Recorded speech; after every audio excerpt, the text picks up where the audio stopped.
وقال ربكم ادعوني أستجب لكم. Tidak pernah lisan kita berhenti memuji Sang Pencipta Allah atas segala nikmat yang dilimpahkan kepada kita, termasuk Allah mudahkan kita masih bisa hidup pada hari ini dan menghadiri majelis ilmu, dan semoga Allah Subhanahu wa taala terima sebagai amal saleh dan juga Allah jadikan sebagai pembersih atas dosa-dosa kita yang di masa lalu. Selanjutnya kita panjatkan insyaallah salawat dan taslim kepada Nabi besar Muhammad sallallahu alaihi wasallam sebagaimana Allah perintahkan kepada kita, dan tentu dengan harapan agar Allah membalas dan memberikan apa yang telah dijanjikan. Satu kali salam hormat ini dibalas dengan 10 kali rahmat. Melanjutkan pada buku kita Sahih Hadits Qudsi, dan kita masuk ke bab baru setelah kemarin membahas keutamaan hari Arafah, dan kita sudah panjang lebar menjelaskan termasuk masalah haji dan keutamaan-keutamaannya. Ini babnya satu saja tentang masalah puasa dan sebuah hadis yang disebutkan, tapi nanti coba kita mengorek beberapa hikmah yang bisa diambil insyaallah. Saya akan bacakan hadis di halaman 121, babnya keutamaan puasa, nomor hadisnya 103. Artinya urutan 103 dari awal kita belajar.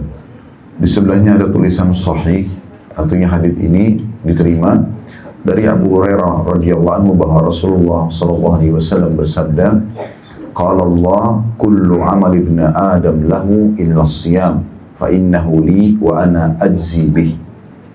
Allah berfirman, setiap amalan anak Adam itu untuknya kecuali puasa, karena puasa itu untukku dan aku yang memberikan balasannya. Hadis riwayat Bukhari Muslim. Hadis ini tentu disebutkan dalam riwayat yang lain yang serupa dengan ini juga sama riwayat Bukhari Muslim, lebih lengkap, yang bunyinya sesungguhnya puasa itu seluruh amal ibadah anak Adam akan dibalas sesuai dengan kadar, sesuai dengan seluruh amal ibadah anak Adam sudah ditentukan kadar pahalanya, kecuali puasa. Seluruh amal ibadah anak Adam ditentukan kadar pahalanya 10 sampai 700 kali lipat. Kecuali puasa, Allah berfirman, dia adalah milikku, maka aku akan membalasnya langsung. Dia meninggalkan laparnya, hausnya, syahwatnya karena aku. Lalu orang yang puasa akan mendapatkan 2 kegembiraan, kegembiraan pada saat dia berbuka dan kegembiraan pada saat dia bertemu dengan Tuhannya. Jadi riwayat yang saya sebutkan barusan ini adalah riwayat lengkap dari apa yang terpaparkan di sini. Tapi karena kita membahas hadits qudsi, kemungkinan besar penulis mengambil potongannya saja. Ini potongan hadis. Allah berfirman, semua amal ibadah anak Adam untuknya kecuali puasa, karena dia milikku dan aku membalasnya langsung. Mungkin ada beberapa hal yang kita ingin titik beratkan dalam masalah puasa ini. Tentu keutamaan-keutamaannya tidak asing lagi. Tetapi kita fokus misalnya masalah Ramadan, karena dia wajib. Ada mutiara dari kaum salafus salih, dari sahabat, dari tabi'in. Mereka selalu kalau ingin melakukan sebuah ibadah, mereka punya persiapan-persiapan. Dan persiapan-persiapannya adalah tahapan-tahapan untuk supaya menyempurnakan ibadah itu dan maksimal dapat pahala. Contoh misal, kalau mereka mau berkurban di Idul Adha, mereka sudah membeli dombanya dari 6 bulan sebelumnya. Lalu mereka sengaja gemukkan domba itu, ya, maksimalkan, kemudian disembelih pada saat sudah sangat gemuk, sehat, dan seterusnya. Itu contoh saja. Itu 6 bulan sebelum Idul Adha. Begitu juga mereka kalau mau melakukan ibadah haji, ibadah umrah, mereka sudah programkan dari awal dengan niatnya, dengan persiapannya, dan seterusnya. Begitu juga dengan puasa. Kalau salafus salih dinukil, mereka itu melakukan dalam 1 tahun setelah Idul Fitri, 6 bulan setelah Idul Fitri, mereka berdoa agar amal-amal selama Ramadan dikabulkan oleh Allah Subhanahu wa taala. Dan 6 bulan menjelang Ramadan yang akan datang, itu mereka memohon agar Allah sampaikan di Ramadan. Nah, ini termasuk tahapan persiapan gitu.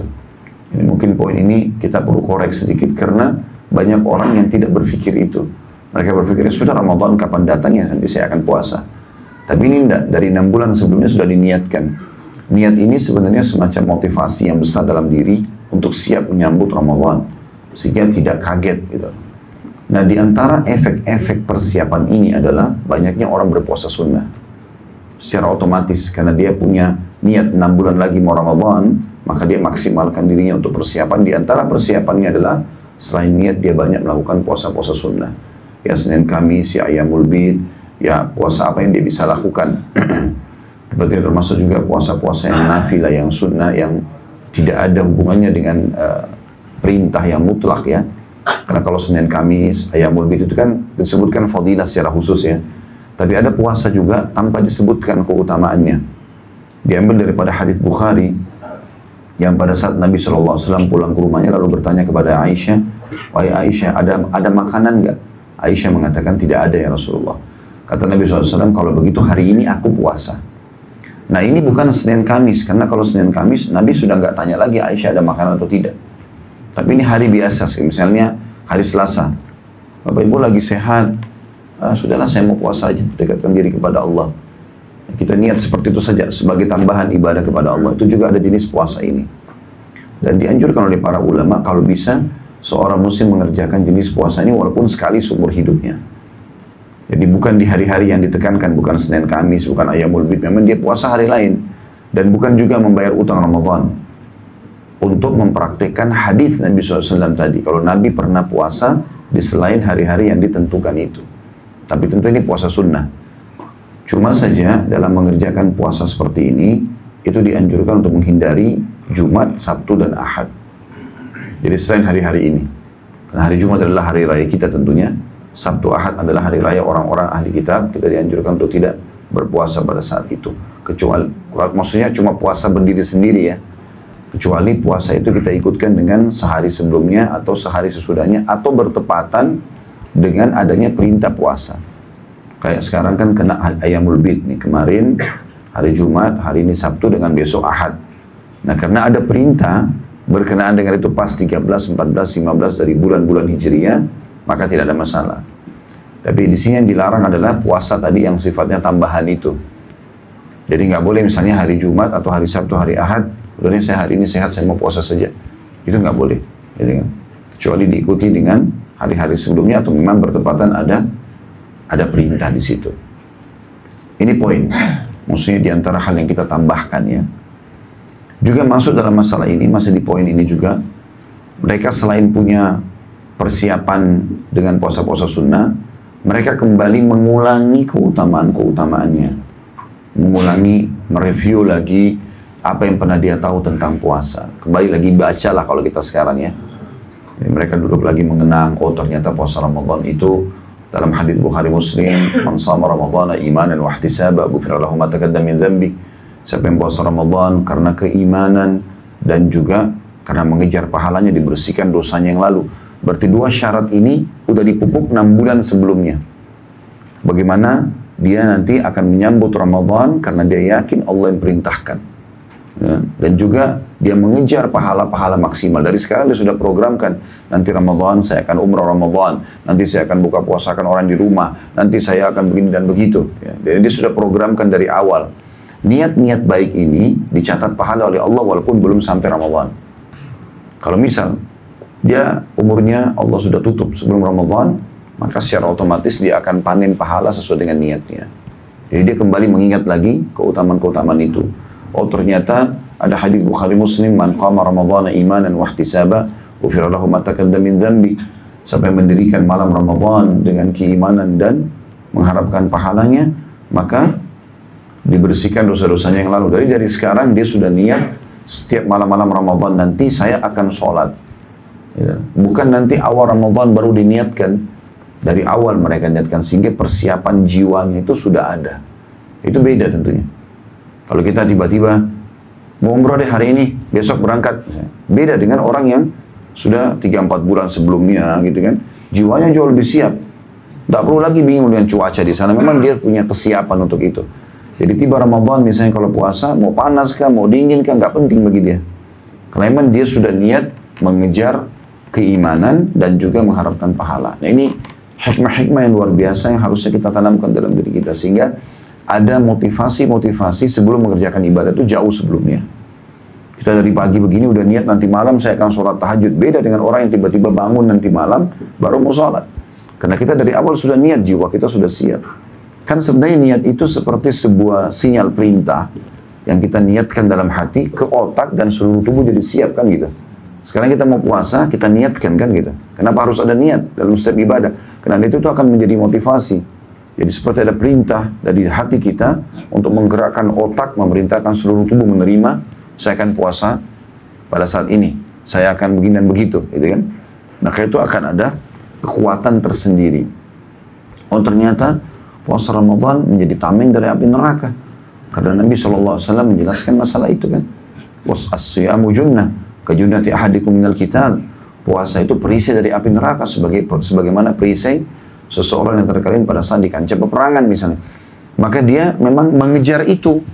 Bagaimana nanti dengan puasanya dia akan selamat dari api neraka. Maka haus, lapar jadi kecil bagi dia. Secara otomatis karena dia menjadikan itu sebagai motivatornya gitu kan.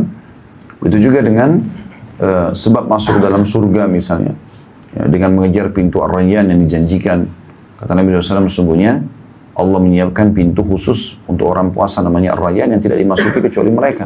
Kalau mereka masuk ditutuplah. Maksudnya pintu gerbang ini di dalamnya ada istana-istana. Fasilitasnya itu hanya dinikmati bagi orang yang rutin berpuasa. Seperti itulah. Begitu juga dengan orang yang sudah biasa puasa. Maka semestinya dalam persiapan-persiapan dia lebih meningkatkan kualitas. Jadi bukan cuma setiap Senin Kamis puasa, enggak. Pada saat dia lagi puasa, apa nih yang lebih baik daripada puasa minggu lalu? Misal minggu lalu dia hanya sekedar puasa saja. Jadi berjalan dengan pekerjaannya segala macam. Minggu depan ini saya puasa harusnya saya menambah dengan membaca 10 ayat per hari misalnya. Menambah dengan bersedekah sekian, menambah dengan buka puasain sekian orang. Jadi ada program tambahan yang dia lakukan. Karena menyibukkan diri dengan amal soleh seperti ini akan membuat kita jauh dari kemaksiatan. Sebenarnya untuk meninggalkan kemaksiatan kita tidak butuh potensi dan energi khusus. Tapi menyibukkan diri dengan amal soleh, buat program-program selalu dan Allah akan mudahkan tentu bagi seorang hamba yang rutin mengerjakannya. Maka itu akan membuat kita jauh dari kemaksiatan. Misal contoh teman-teman nggak pernah berdoa. Tiba-tiba saja lagi sakit, lagi ada masalah lalu mau berdoa. Itu terasa berat doanya. Beda dengan orang yang selalu aja berdoa. Dan Allah akan munculkan ide-ide. Dari lisan dia mengucapkan doa mungkin yang tidak pernah terfikir sebelumnya. Karena rutinitasnya dia mengerjakan itu. Kalau kita baru sekali sholat malam, akan beda dengan orang yang sudah berjalan setahun sholat malam. Akan banyak program-program muncul di sholat malam itu. Misal dia jadi baca 1 juz 1 malam, nanti dia akan pakai baju apa, nanti dia akan ajak temannya, atau muncul banyak ide. Dia biasa baca Quran dengan orang yang baru belajar baca Quran beda. Orang yang biasa baca Quran akan muncul ide-ide yang banyak sekali di ibadah itu sendiri dan seterusnya. Seperti itulah. Maka pengembangan ini penting. Nah, ini masuk dalam hikmah yang harus kita ambil daripada persiapan salafus saleh berhubungan dengan masalah keutamaan Ramadan itu atau puasa sendiri. Begitu juga dengan puasa-puasa sunnah sangat dianjurkan untuk dilakukan semaksimal mungkin. Kecuali orang punya udzur syar'i. Dia lupa, ada udzur syar'inya, sakit dan seterusnya. Tapi kalau tidak, dianjurkan puasa. Ya, dianjurkan puasa. Abu Darda berkata radhiyallahu anhu, kalau bukan karena 3 hal, aku tidak akan ingin hidup di dunia. Yang pertama adalah menikmati dahaganya pada saat puasa. Justru dia menganggap itu sebuah kenikmatan tersendiri. Menahan haus pada saat puasa. Menahan ngantuk pada saat malam dengan sholat malam dan berteman dengan orang-orang saleh. Kalau bukan karena 3 hal ini, aku tidak mau hidup di dunia. Gitu. Artinya, dia jadikan itu sebagai program hidupnya yang di skala prioritaskan gitu ya. Jadi memang mereka memprogramkan masalah itu. Jadi memang kita harus menanamkan dalam diri kita untuk suka, cinta dengan ibadah-ibadah ini gitu. Kemudian yang kedua, ini yang pertama tadi ya, bagaimana kita punya persiapan-persiapan dan memahami dengan motivasi-motivasi agar kita bisa mengerjakan ibadah itu maksimal. Yang kedua, kita harus membentuk komunitas. Komunitas selalu ada, harus ada komunitasnya. Saya yakin tidak asing bagi Bapak Ibu kan. Ada orang yang suka motor, dia buat komunitas motor. Ada orang suka mobil, dia komunitas mobil. Kan gitu-gitu. Kenapa dia buat begitu? Supaya dia merasa di alamnya dia. Nah, membentuk komunitas ini ada dalam syariat kita. Sesuai dengan hadis Nabi SAW, Al-mar'u ala dini khalili. Seseorang sesuai dengan agama, temannya dan lingkungannya.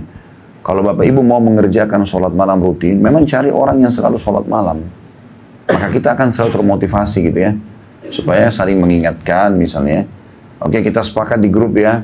Nanti jam 3:30, gitu kan. Kita akan mengirim apa gitu ya. Seperti apalah informasi hadis atau apa gitu ya. Atau mungkin ada yang bertugas dari grup itu, misalnya 20 orang bertugas 3:30 malam, hari ini si fulan, dia akan miss call teman-temannya yang 20 itu. Untuk mengingatkan, besok si fulan lagi, besok si fulan lagi, dan seterusnya. Sehingga mereka punya program yang saling mengingatkan, ini sudah sholat malam nih. Ya. Jadi pada saat dia juga lagi malas, dia ingat, oh temannya akan diingatkan gitu. Akan bunyi itu, akan diingatkan. Dan memang itu peringatan sudah cukup sebenarnya, akan membuat kita mengingat kembali. Ya. Apakah itu tulisan, motivasi, dan seterusnya. Contoh saja, begitu juga pada saat kita na'udzubillah, punya sifat bakhil misalnya. Kita mengubahnya. Maka kita harus berteman dengan orang-orang dermawan. Ketemu sama orang yang royal, yang luar biasa, bagi sana, bagi sini. Nanti itu akan menggugah hati kita, oh ternyata seperti ini ya. Kan pernah kita sebutkan kisah tentang seseorang dalam hadits disebutkan, dia dengan sedekahnya bisa mengubah 3 orang sekaligus keadaannya. Yang pertama, dia temui seorang pencuri. Mau mencuri, kemudian dia niat malam hari keluar, ingin mengeluarkan hartanya. Lalu kemudian dia temuilah orang tersebut, dia tidak tahu ini pencuri atau tidak. Dia cuma mengatakan setelah ketemu, saya sudah niat karena Allah mau bersedekah malam ini, dan yang saya temui adalah Anda, ambillah. Lalu pencuri itu kaget. Padahal orang ini tidak tahu dia pencuri gitu. Maka karena niat baiknya, pencuri ini ngambil dan uangnya banyak, maka dia pun meninggalkan pencurian, kata Nabi SAW, dan menjadi orang baik. Itu juga dengan malam kedua dia keluar lagi bawa uang yang banyak, dia niat sedekah.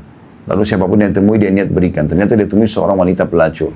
Dia tidak tahu itu wanita pelacur. Langsung dia mengatakan, saya sudah niat karena Allah ingin mengeluarkan sedekah, maka saya berikan kepada Anda. Perempuan itu kaget. Dia bilang, apakah bukan kau karena mau nidiuri saya, pakai dan bahasa-bahasa seperti itu? Dia bilang, tidak. Saya kenal lillahi ta'ala. Maka perempuan itu mengambil dan meninggalkan perzinahan, jadi jadikan modal. Itu juga dengan saksi bahasan kita adalah orang ketiga. Dia temui ternyata orang yang bakhil, pelit sekali. Kemudian dia keluar malam ketiga, bersedekah dengan hartanya, dia begitu ketemu langsung dia kasih. Lalu dia bilang, ini saya niat lillahi ta'ala bersedekah, orang yang pertama saya temui adalah Anda. Maka dia kasih. Orang ini mengatakan, kau tidak tahu saya? Enggak. Lalu untuk apa kau kasih? Karena Allah. Maka dia terpukul, karena selama ini dia kaya raya tidak pernah sedekah. Semenjak hari itu orang itu berubah menjadi orang yang dermawan juga. Artinya ada efek-efek pengaruh kalau kita membentuk komunitas itu. Otomatis gitu kan. Mungkin dari sekian komunitas ada orang yang lebih baik dari sisi ibadah, kita akan belajar gitu kan. Kita akan tahu. Dan banyak hal yang bisa kita belajar tentunya dari komunitas-komunitas yang sehat ini. Paling tidak kita akan merasa punya rasa malu kalau kita melanggar apa yang sudah ada di komunitas itu. Ya. Seperti itulah kurang lebih gambarannya. Ini yang kita bisa ambil daripada hadis ini tentunya. Dan di sini karena cuma disebutkan sebuah hadis, maka kita akan pindah ke bab yang setelahnya.